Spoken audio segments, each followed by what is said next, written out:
Olá, pessoas, boa noite. Bem-vindo ao canal Doutora Oncala. Para quem não me conhece, eu sou neuropsicóloga e neurocientista do comportamento. E hoje nós vamos falar de um assunto muito sério, mas também muito triste. O que foi essa prova do Enem? Boa noite, amiga Regiane. Vamos lá. Quando eu falo de educação, é uma coisa que me sensibiliza muito, porque antes de eu ser psicóloga, eu dei aula na pré-escola, no ensino fundamental 1, e trabalhei muitos anos como psicóloga escolar e sou professora de pós-graduação, então o meu magistério sempre esteve muito presente. Boa noite, Gui, tudo bem? Que bom você estar aqui. Saudades de vocês. Pois é, gente, vamos lá. Existe um distanciamento muito grande da escola pública e da escola particular há anos.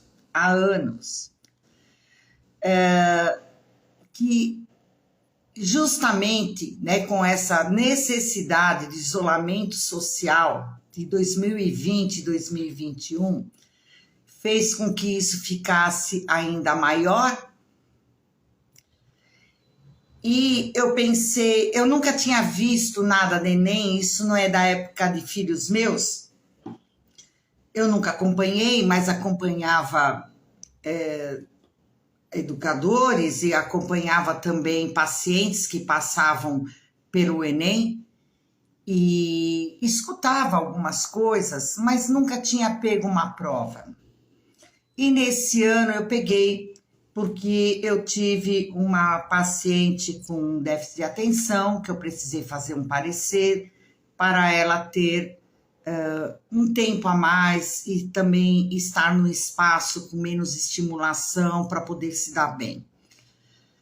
E quando terminou a prova, ela trouxe as considerações. E quando eu vi, eu fiquei estarrecida, aquilo era um absurdo, aquilo era perverso. São 90 questões. Para responder em 5 horas e 30 minutos, ok. Mas são textos longos. São textos muito grandes. Eles pedem para fazer correlação de um texto com o outro, isso na faculdade a gente pena para fazer, imagina o pessoal de ensino médio. Alternativas dúbias, que eu ficava prestando atenção e depois eu pedi o gabarito para ver se eu tinha acertado. Pessoas que são graduadas já, que são professores, eu queria ver fazendo essa provinha. Isso é desleal, gente, é perverso. Isso, e eu peguei essa frase de um amigo meu, que falou, não mede a capacidade e o conhecimento. É uma maratona que mede resistência. Mas não sei que eles contratam, e aí, mesmo em treinamentos, eles colocam do lado da questão se é uma questão da USP, se é uma questão da FUVEST, se é uma questão da Unifesp. É aquela coisa, desculpa a palavra, quem são os fodões que fazem essa prova e não tem ideia da realidade brasileira e dos nossos educandos? Educadores, o grande problema é não entender nada de aprendizagem de cérebro, de maturidade, de etapa de desenvolvimento. E fora também a questão da realidade do Brasil. Quando eu faço uma avaliação, existe, um tempo para você aplicar, porque a criança entra em estresse, em fadiga mental, qualquer cérebro. Então existe um tempo certo. Eu não posso pegar uma criança e aplicar toda a bateria das 8 horas da manhã até meio-dia, porque das 10 horas em diante ela vai ter um decréscimo de produção que é normal do cérebro. Como que você faz uma prova de 90 questões? Isso é maratona, isso não é medir capacidade, não é medir conhecimento. É ridículo, é um absurdo, é bizarro. E o que eu fico, assim, muito preocupada, eu fico, assim, estarrecida. Eu vou trazer para vocês 2 questões que estão aqui, que eu falei assim, nossa, é um absurdo, é um contrassenso, é tudo. Tô aqui que entregaram para mim a prova para eu dar uma olhadinha e eu quero trazer aqui para vocês. Deixa eu trazer aqui para poder falar melhor para vocês. A prova de inglês, ninguém tem esse inglês no ensino médio. A prova optativa de espanhol, eles trazem poemas em espanhol que só quem conhece a cultura espanhola sabe qual alternativa que vai clicar. E aí eu queria passar isso para vocês. Olha que absurdo. Na questão 44 e 45, eles trazem várias questões de textos sobre problemas sociais, de diversidade, de feminismo, de racismo, questões de xenofobia, para apresentar uma prova dessa que não respeita a diversidade dos alunos?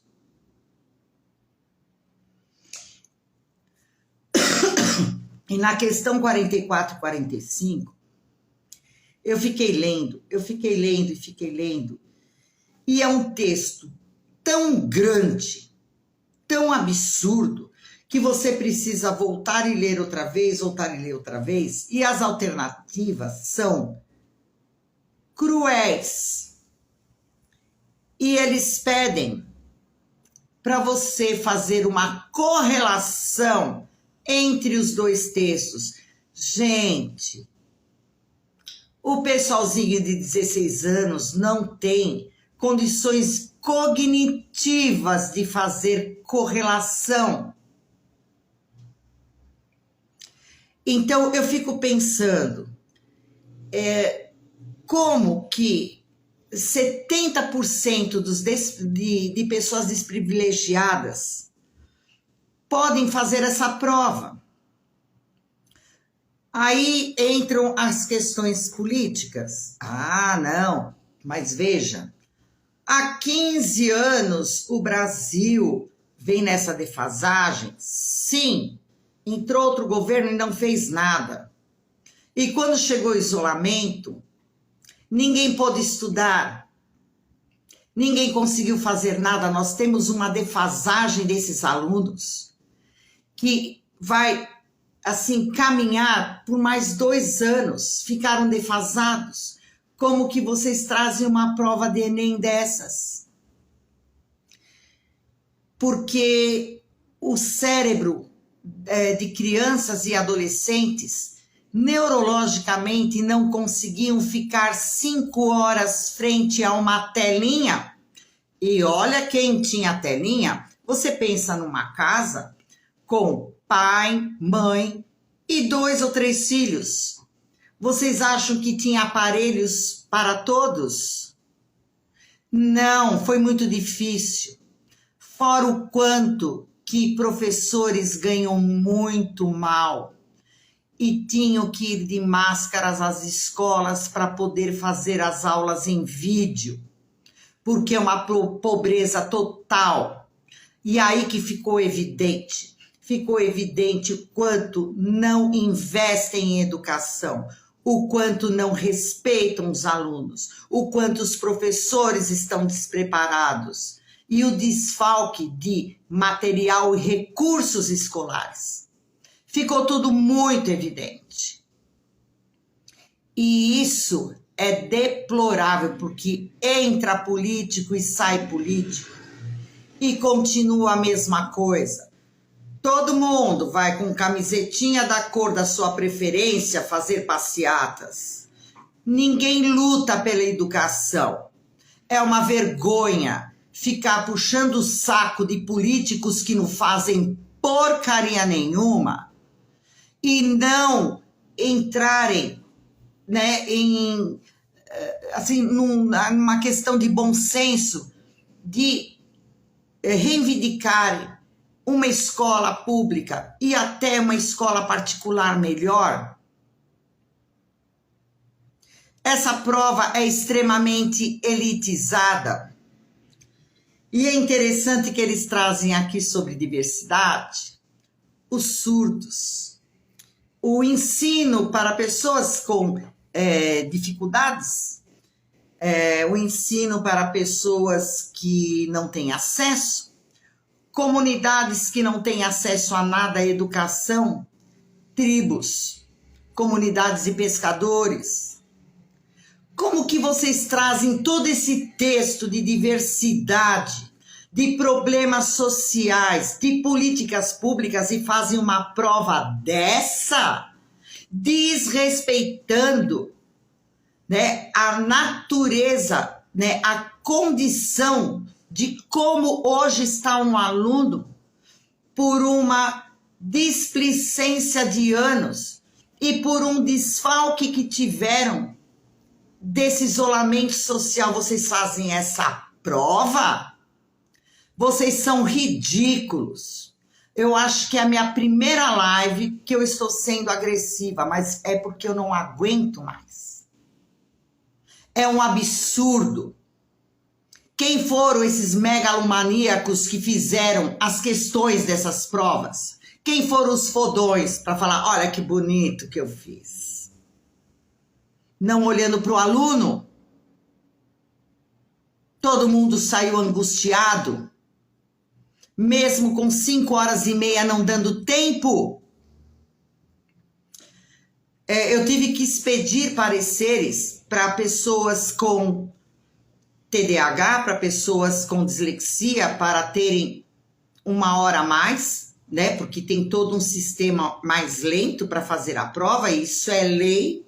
Tiveram uma assistência ótima, porque o problema não são os professores, o problema é todo um sistema hipócrita. Deram assistência, mas mesmo outros que não precisaram de assistência se sentiram a mosca do cocô, do cavalo, do bandido, mesmo estudando em escola particular. O que vocês estão fazendo com os alunos, com as nossas crianças? Quem é que tem que cuidar disso? Ministério da Educação, Secretaria da Educação, vai precisar fazer uma lavagem cerebral para eu entender a realidade brasileira? Um absurdo. Eu li a prova inteira e eu tentei fazer e pedi o gabarito e eu errei muitas questões.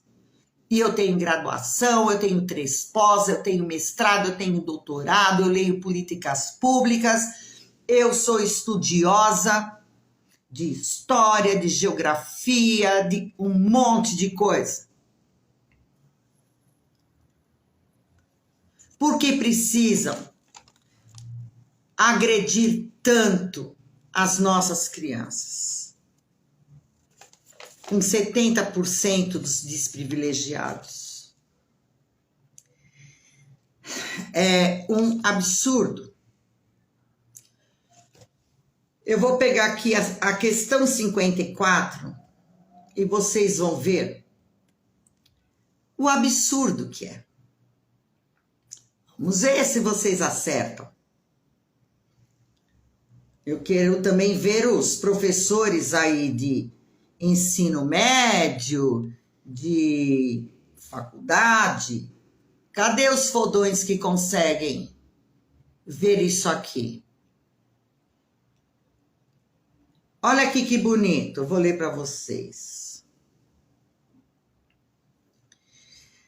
O leproso é visto dentro de uma prática de rejeição. Olha aí, falando tudo de discriminação, tudo e acabando com os alunos. Do exílio o cerca, deixa-se que se perca lá dentro, como numa massa que não tem muita importância diferenciar.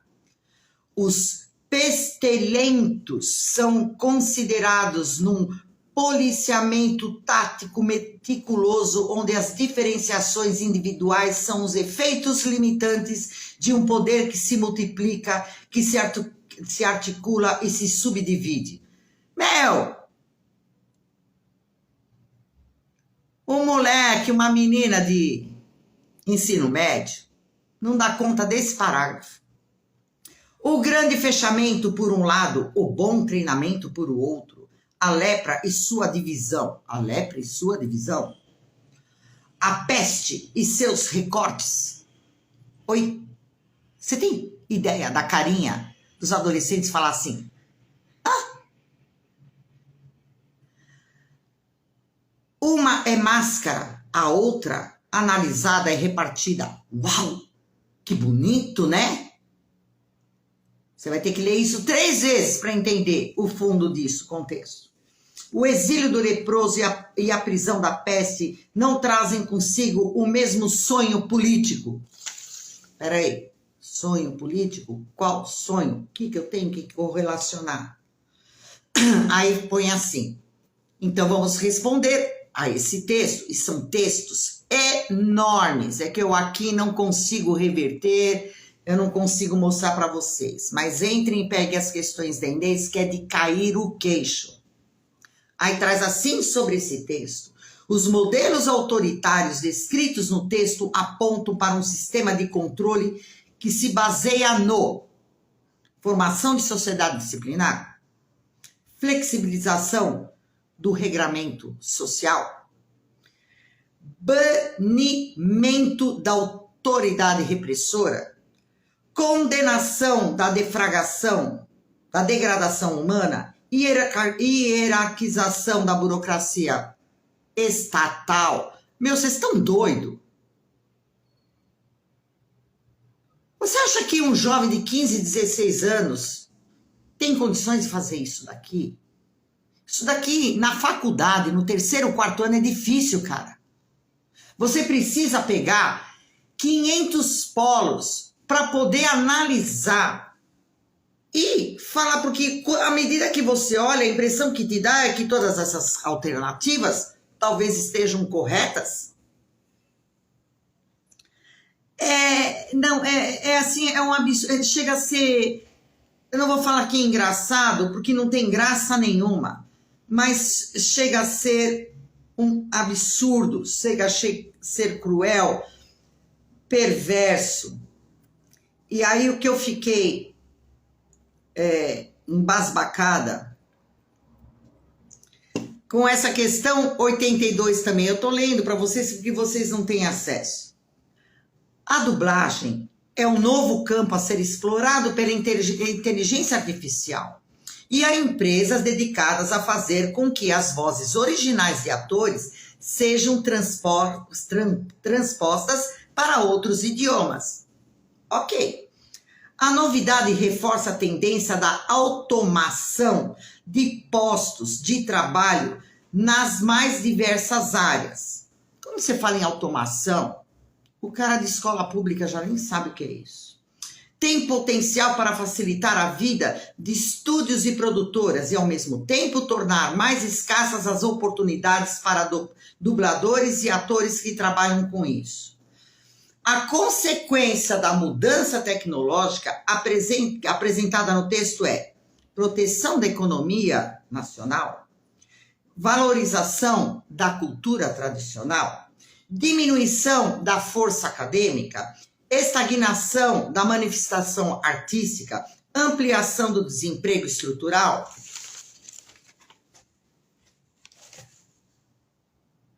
Um desprivilegiado que estuda na escola pública, você acha que ele vai passar nisso? Ele não vai conseguir pontos para entrar? Ele não vai conseguir um percentual de bolsa?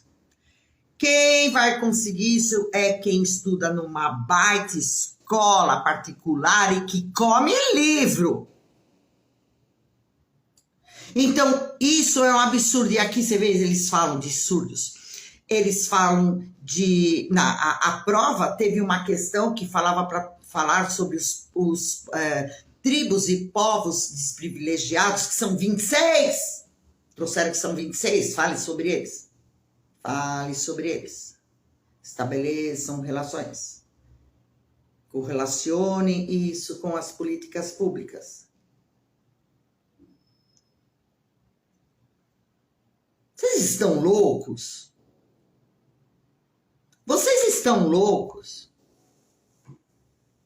Então não vem me falar em política. Porque isso há 15 anos, outro governo... Como esse governo deixou uma prova dessa passar? Sabendo que teve um isolamento social e que todas as nossas crianças estão com uma defasagem de aprendizagem de 2, 3 anos que os professores estão estudando num corre de ver como que eles vão reparar isso. Sim, vamos sair na rua com camiseta verde, amarela ou vermelha para enaltecer os lindões que não fazem nada por isso. Agora, ninguém sai na rua para contestar isso, para lutar por nossas crianças. É um absurdo. Vocês conseguiram saber qual que era a alternativa das questões que eu passei para vocês? E para, assim, fechar aqui, eu trago, né, o texto irônico da questão 31. Não, gente, é uma piada. É piada. E eu preciso trazer para vocês, porque eu sei que vocês talvez não tenham acesso a isso. E vocês não têm tamanho, eu estou rodando aqui, vocês não têm tamanho, não têm noção do tamanho dos textos. E gráficos que não conseguem elucidar os textos. Aí olha que lindo. Jesus. O nome é O Complexo de Falar Difícil. Olha o texto que eles trazem, que vai de encontro a toda uma prova que eles montaram. Olha o texto. O complexo de falar difícil. O que importa realmente é que o detentor ou a detentora do notável saber jurídico saiba quando e como deve fazer uso desse português, versão 2.0. Até porque não tem necessidade de alguém entrar numa padaria pela manhã com aquela cara de sono falando o seguinte: por obséquio, isso entre aspas, né? Uma fala. Por obséquio, Vossa Senhoria teria a hipotética possibilidade de estabelecer com minha pessoa uma relação de compra e venda mediante as imposições dos códigos civis e do consumidor para que seja possível a obtenção de 10 pãezinhos em temperatura estável para que a relação pecuniária do valor de R$5 seja plenamente legítima e capaz de saciar minha fome? Eles estão criticando isso, zombando disso, eles fizeram isso na prova inteira. Aí traz assim: O problema é que temos uma cultura de valorizar quem demonstra ser inteligente ao invés de valorizar quem é a pessoa. Oi? Vocês fizeram isso nessa prova? Não. Vamos continuar. Pela nossa lógica, todo mundo que fala difícil tende a ser mais inteligente do que quem valoriza o simples. E 99,9% das pessoas que estivessem na padaria iriam ficar boquiabertas se alguém fizesse uso dessas palavras que eu disse acima em plenas 7 da manhã, em vez de dizer, bom dia, o senhor poderia me vender R$ 5 de pão francês? Vocês fizeram isso na prova do Enem? Seus incompetentes, cruéis. Aí traz assim. Agora entramos na parte interessante. Vamos ver. O que realmente é falar difícil? Simplesmente fazer o uso de palavras que a maioria não faz ideia do que seja. É um ato de falar difícil, que tem o seu lugar. Eu penso que não, mas é assim que muita gente age. Falar difícil é fazer uso do simples. Eles que estão falando, trouxeram esse texto aqui. Falar difícil é fazer uso do simples, mas com coerência e coesão. Coerência e coesão, que não tem questão nenhuma aqui, e nem nas alternativas.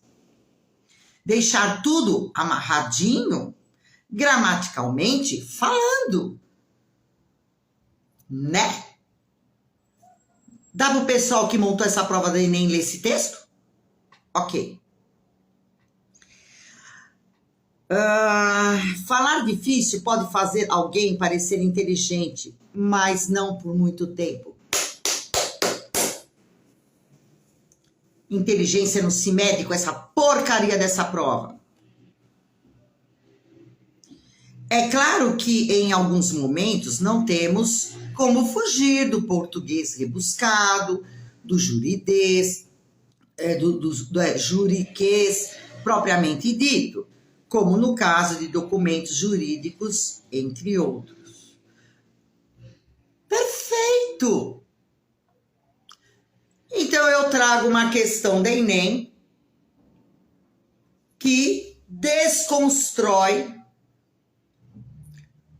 toda uma fabricação hipócrita, antidemocrática, cruel, perversa, devastadoras. Vocês sabem como esses adolescentes saem da Enem? Professores que montam essas provas vão catar coquinho, ok? E para fechar tudo isso, porque isso me dói muito, essa falta de sensibilidade, de ninguém se preocupar com isso, e ir na rua com vuvuzela, para enaltecer um ou outro que não faz nada por isso, que ninguém olha por isso, para deixar nossas crianças e adolescentes se sentirem incompetentes quando não são, ou são desfavorecidos, ou mesmo estudando não dão conta dessa porcaria de prova. E eu vou fechar com uma frase de uma música muito antiga. Ó meu bom Jesus, que a todos conduz, olhai as crianças do nosso Brasil. Me desculpem, crianças e adolescentes. Estão todos equivocados, lutando por causas que não vão ajudar vocês. E eu não aguento mais o ensino ser tão retrógrado e tão excludente como ele é até hoje. Lamentável. Boa noite, gente. Se vocês gostarem, dê um like, se inscreva no canal, deixem comentários, podemos fazer uma parte 2 disso. Tá bom, meus queridos? Pais, fiquem atentos nisso. Não cobrem dos seus filhos, porque isso é perverso. E eles não têm cognição e maturidade emocional para lidar com isso daí. Professores, vão catar coquinho. E para vocês, gente, que estiveram aqui comigo, um beijo a todos. Desculpa a braveza, mas quando mexe em crianças e adolescentes, mexe comigo. Eu trabalho com isso há 40 anos. Um beijo para vocês. Tchau, tchau.